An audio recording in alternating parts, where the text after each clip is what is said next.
अस्सलाम वालेकुम।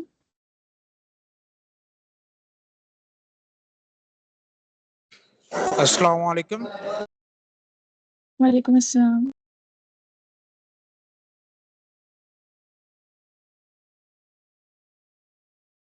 अस्सलाम वालेकुम सर, स्टूडेंट्स ने सेपरेट मीटिंग ज्वाइन की हुई है, आपने अलग और उन्होंने अलग, बाकी सब दूसरी मीटिंग में।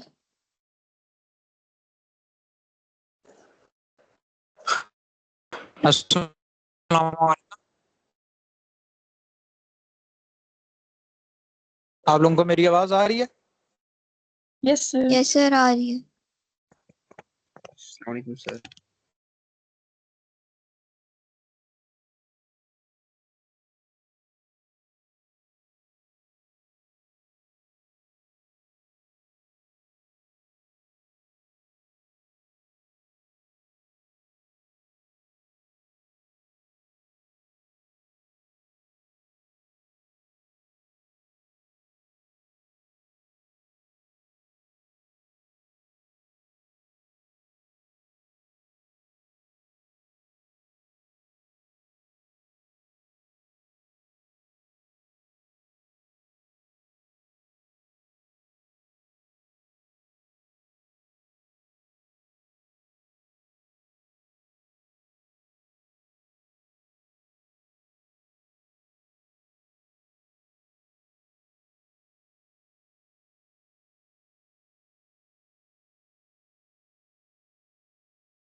अस्सलाम वालेकुम सर।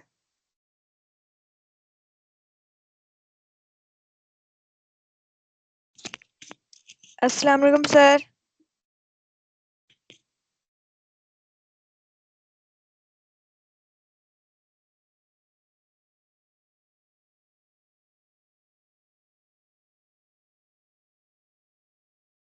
अस्सलाम वालेकुम सर।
अस्सलाम वालेकुम सर।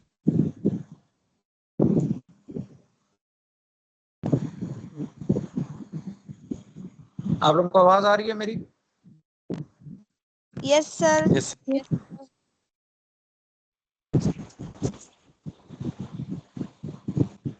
अच्छा, लास्ट टाइम हमने लॉ ऑफ ग्रेविटेशन को डिस्कस किया था। उसमें कोई भी किसी किस्म का कोई प्रॉब्लम है तो आप लोग पूछ सकते हो।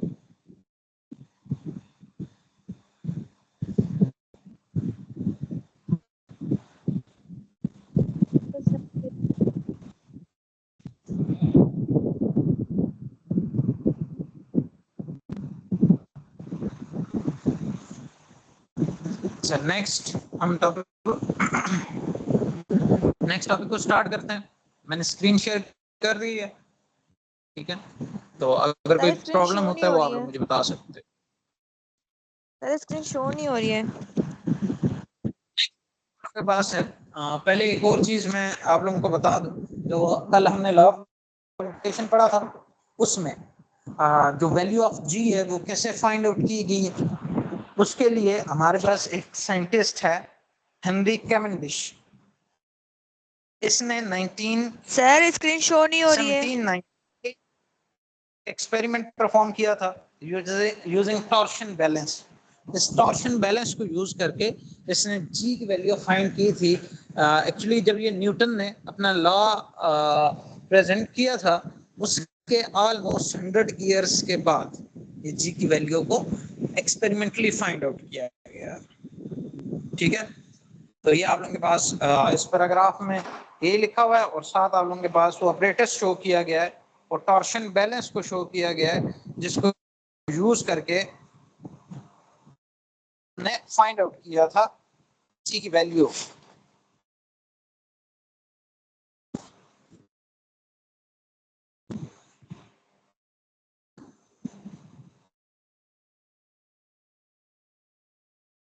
अच्छा, इसके बाद आप लोगों के पास जो नेक्स्ट टॉपिक है ग्रेविटेशनल फील्ड स्ट्रेंथ के रिलेटेड।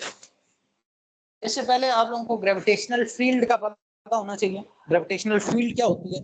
ग्रेविटेशनल फील्ड या सिंपल सर फील्ड स्क्रीन की शो बात नहीं हो करें रही या है। जी जी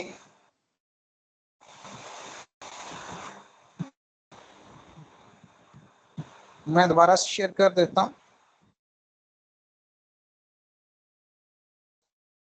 अभी आप बताओ शो हो रही है? No sir.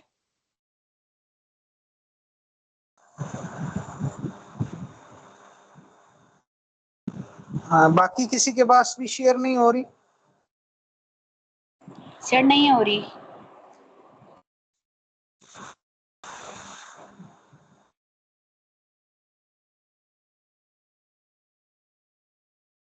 नो सर, नहीं हो रही sir.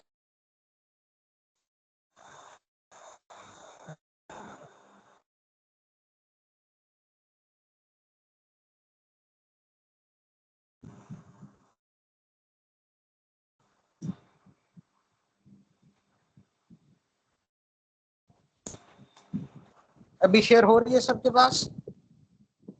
No sir. No sir. और सर अभी भी नहीं हो रही।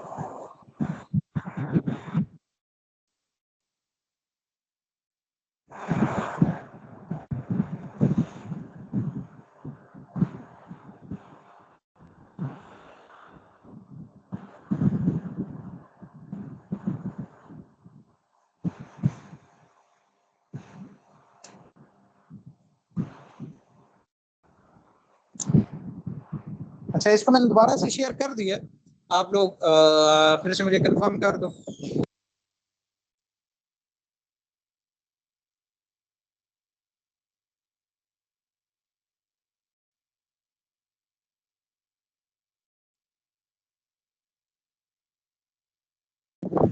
मेरे एंड से स्क्रीन शेयर हो रही है? आप लोग एक दफा मुझे कंफर्म कर दो आप लोगों के पास स्क्रीन शो हो रही है या नो नहीं हो सर। रही? नहीं सर। No sir.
सर आपकी आवाज नहीं आ रही।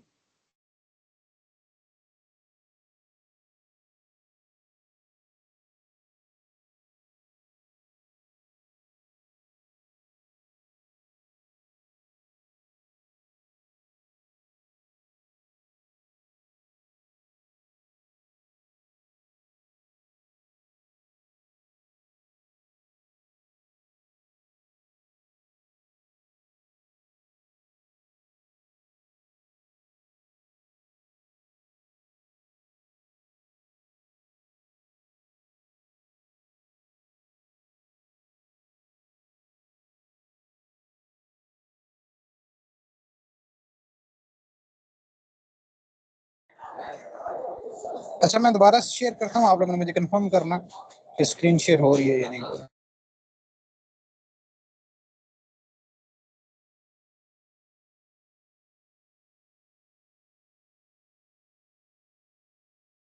यस सर, हो रही है सर।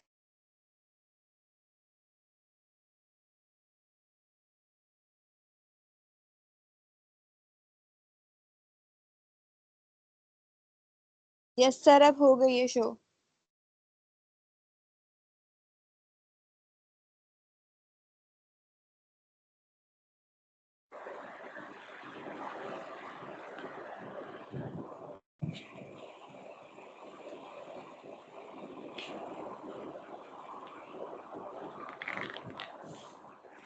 सर आपकी आवाज नहीं आ रही।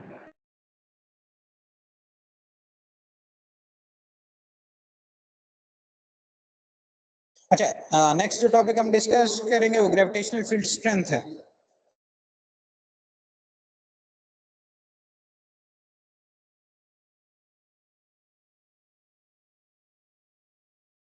ग्रेविटेशनल फील्ड का पहले इसके लिए आप लोगों को पता होना चाहिए ग्रेविटेशनल फील्ड क्या होती है। ये इसकी एग्जांपल मैं बताता हूँ। जैसे आप लोगों के पास अगर एक मैग्नेट है तो मैग्नेट के अराउंड आप लोगों के पास एक स्पेस होती है, एक रीजन होता है जिसके अंदर वो किसी दूसरे मैग्नेट के ऊपर या तो उसे रिपेल करता है या उसको अट्रैक्ट करता है, उसके ऊपर फोर्स अप्लाई करता है। तो उसके अराउंड वो रीजन जिसके अंदर वो किसी दूसरे मैग्नेट के ऊपर फोर्स को अप्लाई करता है वो उसकी फील्ड होती है, वो मैग्नेटिक फील्ड होती है। सिमिलरली इसी तरह से जैसे हमने लॉ ऑफ ग्रेविटेशन पढ़ा तो हमारे पास अर्थ के अराउंड एक रीजन होगा जिसके अंदर वो किसी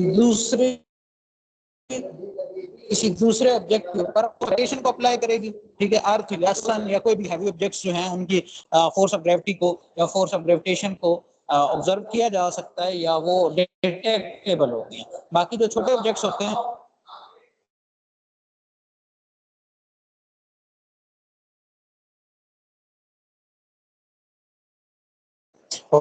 जो छोटे ऑब्जेक्ट्स हैं उनके लिए जो फील्ड है या ग्रेविटेशनल फील्ड या ग्रेविटेशनल फोर्स की वैल्यू बहुत कम होने की वजह से उसको डिटेक्ट नहीं किया जा सकता।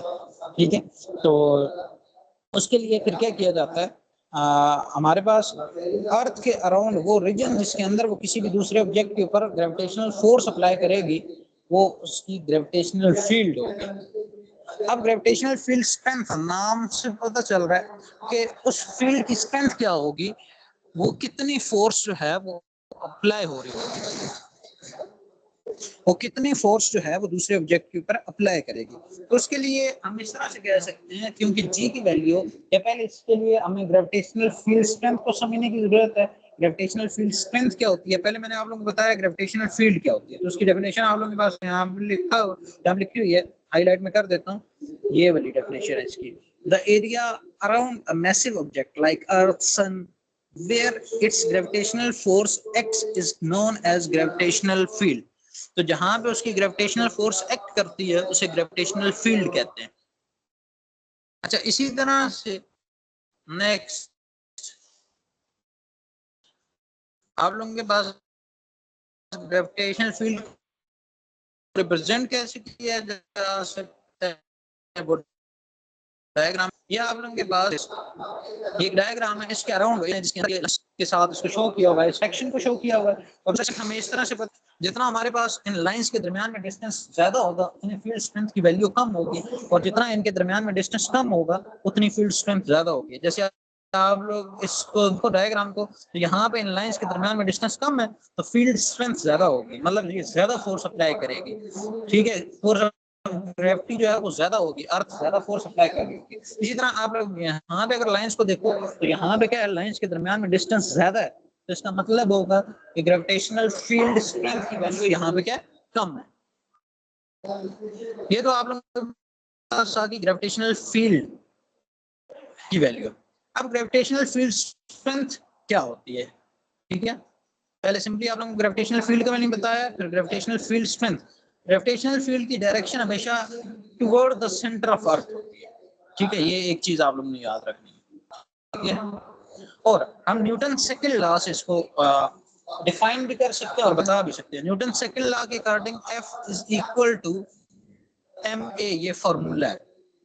यहाँ पे अगर ये फोर्स जो है ये फोर्स ऑफ ग्रेविटेशन की इक्वल, तो एक्सेलरेशन जो होगी ये ग्रेविटेशनल एक्सेलरेशन होगी। तो यहाँ से ग्रेविटेशनल एक्सेलरेशन को फाइंड आउट करें तो F gravitational force divided by m is equal to a g gravitational acceleration. और ग्रेविटेशनल एक्सेलरेशन को आप लोगों को पता है स्मॉल g से रिप्रेजेंट किया जाता है, तो हमारे पास फॉर्मूला आ जाएगा Fg over m is equal to j। तो इस फॉर्मूला से, ये हमने न्यूटन सेकंड लॉ से एक्चुअली फॉर्मूला ड्राइव किया है, इस फॉर्मूला से हम ग्रेविटेशनल फील्ड स्ट्रेंथ को डिफाइन कर सकते हैं। ग्रेविटेशनल फील्ड स्ट्रेंथ को कैसे डिफाइन कर सकते हैं, इसका फॉर्मूला आप देख लो, F डिवाइडेड बाय m की इक्वल है। फोर्स के लिए जो यूनिट होता है वो न्यूटन होता है, ठीक है, और मास के लिए यूनिट जो होता है kg। तो इस तरह से जो g है, ये g जो है इसको ग्रेविटेशनल एक्सेलरेशन भी कह सकते हैं, या फिर इस फॉर्मूला के अकॉर्डिंग g जो है ये ग्रेविटेशनल फील्ड स्ट्रेंथ है। अब ग्रेविटेशनल फील्ड स्ट्रेंथ जो है इसकी डायरेक्शन होती है और ये एक वेक्टर क्वांटिटी है। वेक्टर क्वांटिटी क्यों है, यहाँ पे आप लोग इसका फॉर्मूला अगर देखो तो फोर्स डिवाइडेड बाय मास है। फोर्स एक वेक्टर क्वांटिटी है, मास स्केलर क्वांटिटी है। जब वेक्टर क्वांटिटी को स्केलर क्वांटिटी से डिवाइड किया जाए या मल्टीप्लाई किया जाए तो हमारे पास वेक्टर ही आंसर आता है, ठीक है। तो यहाँ पे हमारे पास इसका वेक्टर आंसर आ रहा है।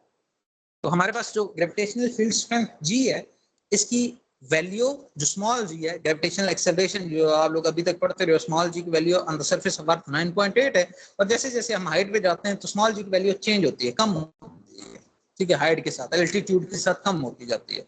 तो g की वैल्यू जो होगी ग्रेविटेशनल एक्सेलरेशन की वैल्यू होगी, वही ग्रेविटेशनल फील्ड स्ट्रेंथ की वैल्यू होगी।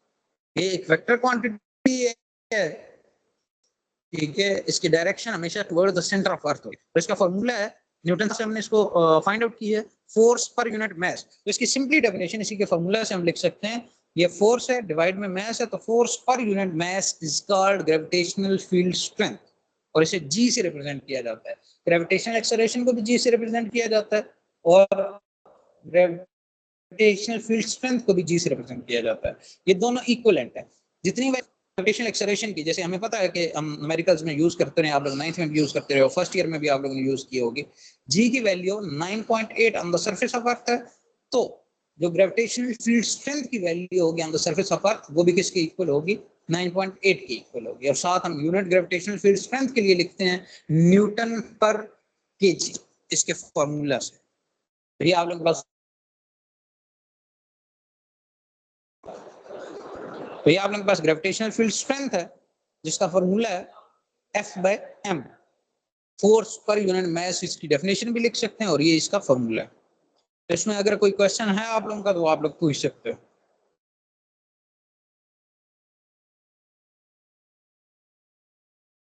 ग्रेविटेशनल फील्ड स्ट्रेंथ के रिलेटेड आप लोगों का कोई क्वेश्चन है तो आप लोग पूछ सकते हैं।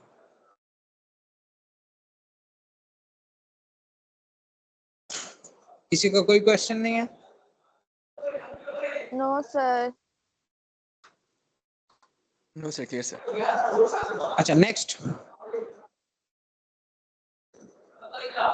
हमारे पास है value of g on the surface of अर्थ।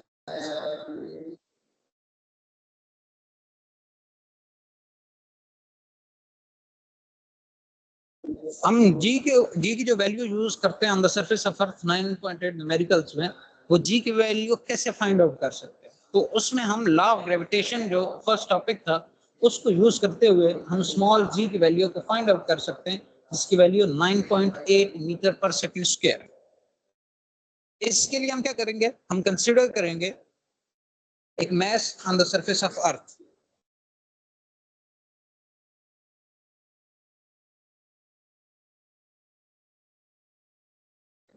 उसके लिए आप लोग कोई भी डायग्राम कंसीडर कर सकते हो जिसमें आप लोगों ने एक ये अर्थ इससे रिप्रेजेंट करेंगे, इसका रेडियस जो होगा वो आर ई के इक्वल होगा और इसके ऊपर एक छोटा सा मैस हमने कंसीडर करना है। आप लोग कोई भी एक चीज कंसीडर कर सकते हो, तो मार्कर कंसीडर कर लो, आप लोग कोई टेबल कंसीडर कर लो और इस ऑब्जेक्ट का मैस जो है वो स्मॉल एम है। ठीक है, अब न्यूटन्स लॉ ऑफ ग्रेविटेशन है जो फर्स्ट टॉपिक था, उसके अकॉर्डिंग जो इसके ऊपर फोर्स अप्लाई हो रही होगी, इस ऑब्जेक्ट के ऊपर जो अर्थ फोर्स अप्लाई कर रही है वो किसकी इक्वल होगी। पहले तो आप लोग इसकी जो मैंने चीजें आप लोगों को बताई हैं ये आप लोगों ने कंसीडर कर लेनी है। इसमें आप लोगों ने लिखना है कंसीडर एन ऑब्जेक्ट, ये आप लोगों के पास दूसरी लाइन से स्टार्ट हो रहा है, फॉर एग्जांपल लिखा हुआ है इसमें। ये पहले आप लोग ने एक्सप्लेनेशन में ये लिखना जो डायग्राम में हमने चीजें कंसीडर की। इसमें पहले आप लोग लिखा हुआ consider object stone of mass m naught placed on the surface of earth. Let m e be the mass of the earth and radius r e of the earth, and the distance between the center of the stone is very small compared to radius of earth, therefore it is ignored. यहाँ पे वैसे तो मैंने कल भी बताया था जब हम लॉ ऑफ ग्रेविटेशन को यूज करते हैं तो दो ऑब्जेक्ट्स जिनकी हम बात कर रहे हैं उन दोनों के सेंटर से सेंटर तक का डिस्टेंस लेते हैं। अब इसके सेंटर से अर्थ के सेंटर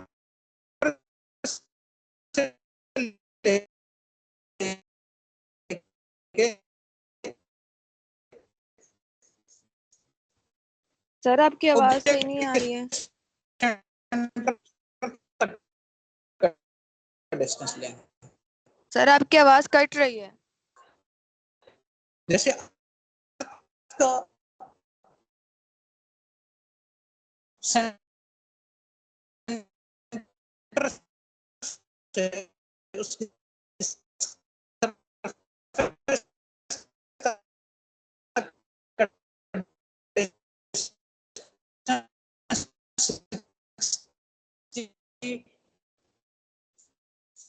सर आपकी आवाज नहीं आ रही है। किलोमीटर ये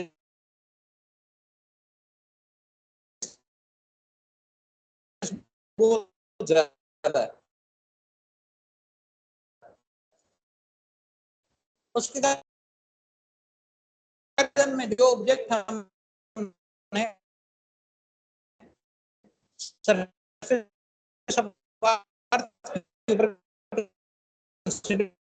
कोई टेबल या कोई की है, आपको कोई बता दे। अच्छा यहाँ पे हमने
सर ना स्क्रीन शो हो रही है ना आपकी आवाज आ रही है।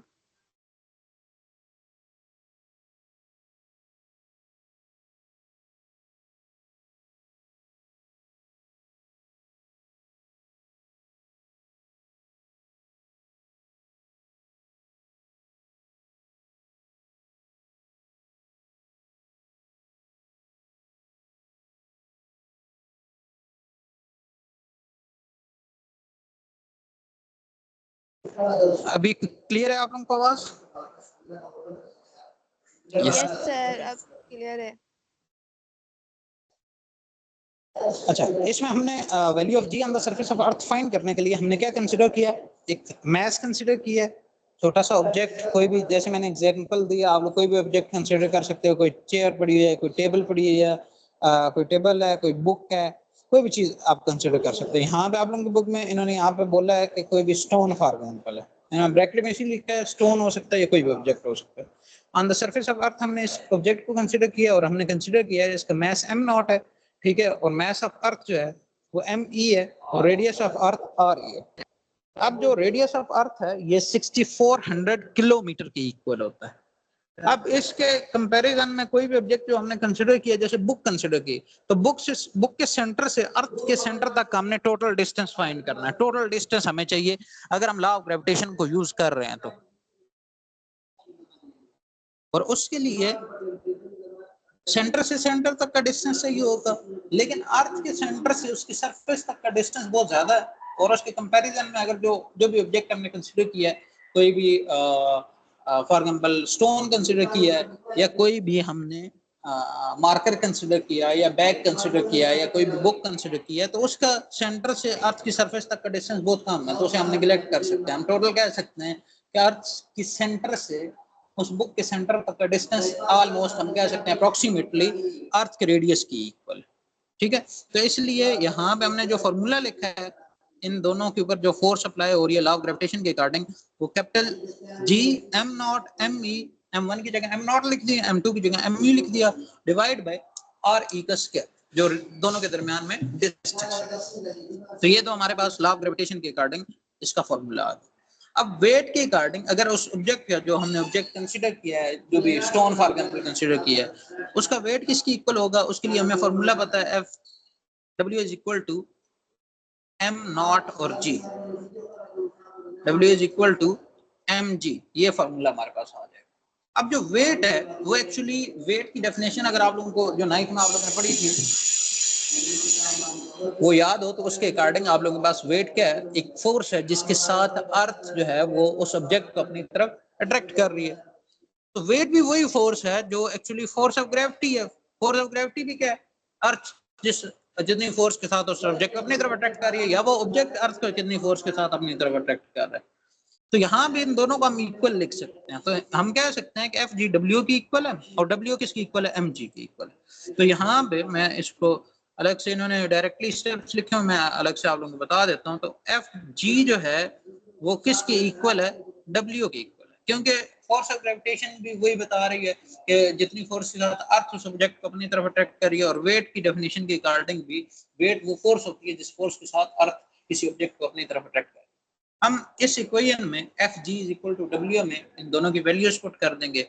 एफ जी जो है लॉ ऑफ ग्रेविटेशन के अकॉर्डिंग उसका फॉर्मूला कैपिटल जी m1 या m0 यहाँ पे हमने कंसीडर किया था, me और डिवाइडेड बाय re का स्क्वायर। ये तो एफ जी की वैल्यू आ गई, is equal to M G की वैल्यू क्या है, m0 इंटू जी। आप लोग देख सकते हो दोनों साइड से m0 और m0 क्या हो जाएगा, कैंसिल। तो g के लिए फॉर्मूला आप लोगों के पास कैपिटल g के लिए नहीं, स्मॉल g की वैल्यू हमें फाइंड करनी है on the surface of earth. तो capital g as it is, capital me as it is, divided by re का square is equal to g। तो ये हमारे पास g के लिए फॉर्मूला आ गया, स्मॉल g के लिए फॉर्मूला। अब सिंपली हमें इनकी वैल्यूज पता है, वो वैल्यूज पुट करेंगे। जैसे जी कैपिटल जी की वैल्यू आप लोगों के पास क्या होती है, 6.673 मल्टीप्लाई बाय 10⁻⁻11। ये जी की वैल्यू पुट करेंगे। मास ऑफ अर्थ इसकी वैल्यू है, मास ऑफ अर्थ के लिए आप लोगों के पास जो वैल्यू है वो 6 मल्टीप्लाई बाय 10⁻24 kg है, ठीक है। इसी तरह से जो रेडियस ऑफ अर्थ की वैल्यू है, ये आप लोगों को वैल्यूज पता भी होनी चाहिए। सम टाइम पेपर में बता दी जाती हैं, सम टाइम नहीं भी बताई जाती हैं, तो आप लोगों को ये वैल्यूज याद होनी चाहिए। कैपिटल जी की वैल्यू भी याद होनी चाहिए, मास ऑफ अर्थ की वैल्यू भी याद होनी चाहिए, और रेडियस ऑफ अर्थ की वैल्यू भी याद है। रेडियस ऑफ अर्थ की वैल्यू है 6.4 multiply by 10⁻6 metre. Mass KG में, डिस्टेंस या रेडियस मीटर में, और जी की वैल्यू है वो है न्यूटन मीटर स्क्वायर पर केजी स्क्वायर। ये तीनों वैल्यूज सिंपली जो हमने फॉर्मूला ड्राइव किया है, ये हमने फॉर्मूला ड्राइव किया है, small g is equal to capital G into R M E divided by R E का स्क्वायर। तो इसमें सारी वैल्यूज मैंने बता दी, वो वैल्यूज पुट करेंगे। यहाँ पे मैं आप लोगों को बुक में दिखा भी देता हूँ। ये सारा, इसमें कुछ स्टेप्स मिसिंग थे बुक में, मैंने वो यहाँ पे आप लोगों को सारे लिख के बता दिए। तो ये जो फार्मूला हमारे पास आया था एंड रिजल्ट, वो यहाँ पे आप लोगों के पास ये है, small g is equal to capital G M E divided by R E का स्क्वायर। तो यहाँ पे आप लोग नीचे वाले स्टेप में अगर देखो तो ये वैल्यूज पुट की हुई हैं। कैपिटल जी की वैल्यू 6.673 मल्टीप्लाई 10⁻⁻11, एम ई की वैल्यू 6 मल्टीप्लाई 10⁻24 kg और आर ई की वैल्यू 6.4 मल्टीप्लाई 10⁻6। ये वैल्यूज पुट करके सिंपली कैलकुलेटर पे मल्टीप्लाई डिवाइड करेंगे, हमारे पास इसका आंसर आ जाएगा 9.77 मीटर पर सेकंड स्क्वायर, या राउंड ऑफ करके इसे हम 9.8 मीटर पर सेकंड स्क्वायर लिख सकते हैं। तो ये आप लोगों के पास जी की वैल्यू होगी, स्मॉल जी की value on the surface of अर्थ। ठीक है, अर्थ की सरफेस पर जो आप लोग जनरली यूज भी करते रहे हो न्यूमेरिकल्स में, 9th में भी आप लोग ने यूज की, उसके बाद फर्स्ट ईयर में भी यूज की। तो ये जी की वैल्यू इस तरह से हम फाइंड आउट करते हैं ऑन द सरफेस ऑफ अर्थ। अब अगर फॉर एग्जाम्पल अभी तो हमने कंसिडर किया था वो ऑब्जेक्ट छोटा सा है, तो उन दोनों के सेंटर्स के दरमियान में डिस्टेंस क्या है, वही कितना है, आर के इक्वल है, रेडियस ऑफ अर्थ के इक्वल। अब ये ऑब्जेक्ट अगर ज्यादा डिस्टेंस पे चला जाए, जैसे यहाँ पे डायग्राम आप लोगों को शो हो रही है, इसमें पहले तो ऑब्जेक्ट बिल्कुल सरफेस के ऊपर पड़ा हुआ था, तो हम कह सकते थे कि सेंटर से, अर्थ के सेंटर से उस ऑब्जेक्ट के सेंटर तक का डिस्टेंस आर ई के इक्वल है। लेकिन अगर ऑब्जेक्ट जो है वो काफी डिस्टेंस पे ऊपर हाइट पे चला जाए, मतलब मैं कहता हूँ फॉर एग्जाम्पल 30,000 किलोमीटर पे चला जाए, तो फिर हम उसको इग्नोर नहीं कर सकते। तब आप लोगों के पास ये डिस्टेंस काफी होगा, इसे इग्नोर नहीं किया जा सकता। तब आप लोग जो डिवाइड में वैल्यू पुट करोगे डिस्टेंस बिटवीन द सेंटर्स, वो आप लोग आर जो लिखोगे वो किसके इक्वल होगा, R E, capital R E radius of earth plus, और जो यहाँ पे इसकी सरफेस से ऊपर हाइट है वो भी साथ आ जाएगी। तो तब आप लोग कैपिटल आर नहीं लिखोगे, आर ई नहीं लिखोगे, वो तो सिर्फ रेडियस ऑफ अर्थ है, उससे ऊपर वाली जो हाइट है वो भी आप लोग उसमें ऐड करोगे, तो उसकी जगह पे हम स्मॉल आर लिखते हैं, और स्मॉल आर को जनरली हम क्या कहते हैं, कैपिटल आर प्लस एच के इक्वल। तो ये आप लोगों के पास जो एंड पे फॉर्मूला लिखा हुआ है, अगर वो ऑब्जेक्ट जो है वो साइज में बहुत बड़ा हो कि उसके सेंटर से सरफेस तक का जो डिस्टेंस है वो हम इग्नोर नहीं कर सकते, वो अर्थ के रेडियस के कंपैरिजन में बहुत कम नहीं है, वो उसके कंपेरेबल है, तो फिर हमें क्या करना पड़ेगा, स्मॉल आर लिखना पड़ेगा, जो कि स्मॉल आर किसके इक्वल होता है, रेडियस ऑफ अर्थ और प्लस वो ऊपर वाली जो हाइट है कितनी हाइट पे है वो, ठीक है, वो भी साथ ऐड करना पड़ेगा। तो उसके लिए फॉर्मूला हम फिर स्मॉल जी के लिए यूज करेंगे, capital G mass of earth divided by R का स्क्वायर। आर किसकी, स्मॉल आर का स्क्वायर। अब स्मॉल आर आप लोगों को याद रखना है, स्मॉल आर किसके इक्वल है, R E radius of earth और प्लस एच जो above the surface of height जो उसकी है ऑब्जेक्ट की, उसे हम एल्टीट्यूड भी कहते हैं। तो ये आप लोगों के पास जी की वैल्यू इस तरह से फाइंड आउट कर सकते हैं अगर ऑन द सरफेस ऑफ अर्थ वो ऑब्जेक्ट हो। अगर वो ज्यादा डिस्टेंस पे है तो फिर उसमें हमें स्मॉल आर लिखना पड़ेगा। तो यहाँ तक अगर आप लोगों का कोई क्वेश्चन है तो आप लोग पूछ सकते हैं।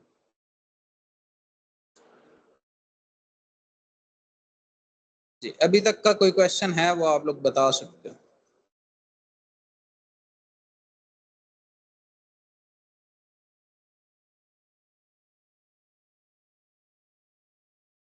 सर क्लियर है।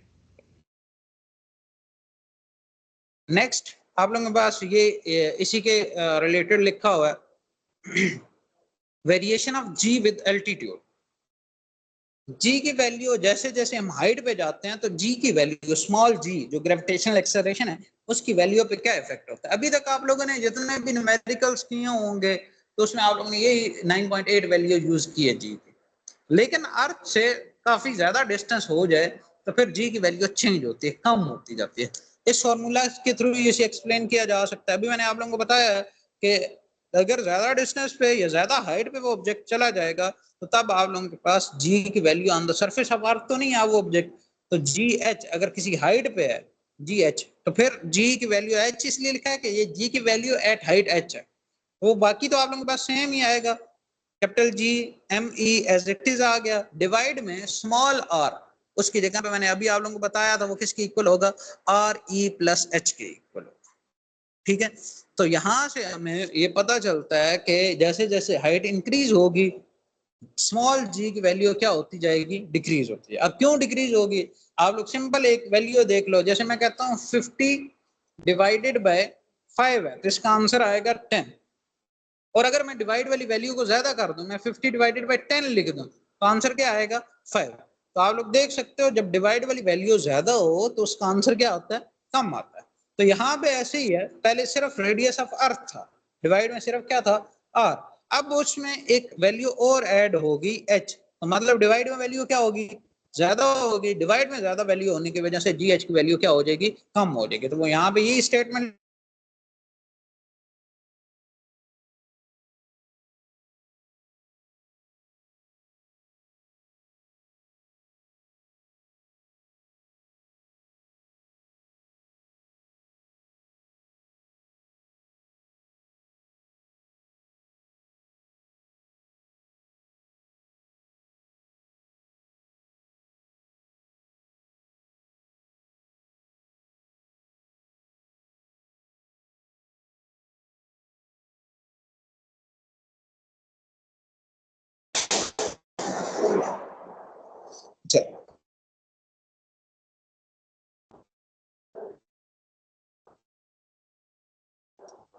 यही आप लोगों के पास लिखा हुआ है, from the centre surface of the earth value of g decreases.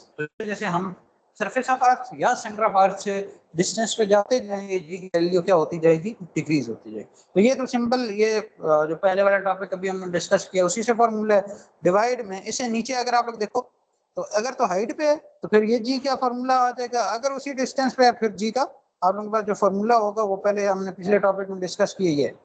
यहाँ से अगर जी तो पहले से एक साइड पे और ई जो है डिवाइड है वो दूसरी साइड में मल्टीप्लाई करें, और बाकी लेफ्ट साइड में हमारे पास क्या रह जाएगा, इस फॉर्मूला से हमारे पास रह जाएगा जी और ई का square is equal to capital G और एम ई।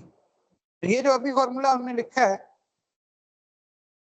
हाईलाइट कर देता हूँ, ये वाला फॉर्मूला, इसमें जो राइट साइड पे जी और एम ई है इसकी जगह पे हम ये जी एम की ये वैल्यू जी आर ई का स्क्वायर लिख सकते हैं। तो ये इस तरह से ये आप लोगों के पास फॉर्मूला आ जाएगा। ये दोनों फार्मूला यूज हो सकते हैं, इनमें से कोई भी फार्मूला आप लोग यूज कर सकते हो। साथ आप एक टेबल बताया हुआ है डिफरेंट हाइट पे जी की वैल्यू बताई है। जैसे ऑन द सरफेस ऑफ अर्थ जब एल्टीट्यूड 0 होगा, मतलब एच की वैल्यू 0 होगी तो जी की वैल्यू 9.8। माउंट एवरेस्ट पे एच की वैल्यू होगी अबव द सरफेस ऑफ अर्थ, जो हाइट होती है तो आप लोगों के पास बताया यहाँ पे एल्टीट्यूड 8.8 है, तो भी वैल्यू पे कोई खास इफेक्ट नहीं होगा। ये डिस्टेंस इतना इनफ नहीं है कि जी की वैल्यू पे कोई इफेक्ट हो, थोड़ा सा इफेक्ट होगा लेकिन बहुत ज्यादा इफेक्ट नहीं होगा, 9.8 ही रहेगी।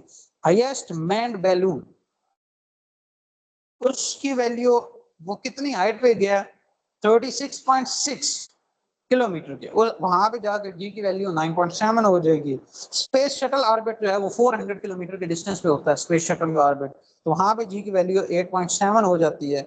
और कम्युनिकेशन सैटेलाइट्स जो हैं वो 35,700 किलोमीटर के डिस्टेंस में है, तो वहां पे जी की वैल्यू 0.2 हो जाती है। तो जैसे जैसे आप लोग देख रहे हो हाइट पे जा रहे हैं जी की वैल्यू क्या हो रही है, कम होती चली जा रही। तो ये इस टॉपिक में हमने ये डिस्कस किया है कि जैसे जैसे जाएंगे फॉर्मूला से भी हमने देख लिया जी की वैल्यू कम हो रही है, ठीक है, और इसमें डिफरेंट एग्जांपल्स के थ्रू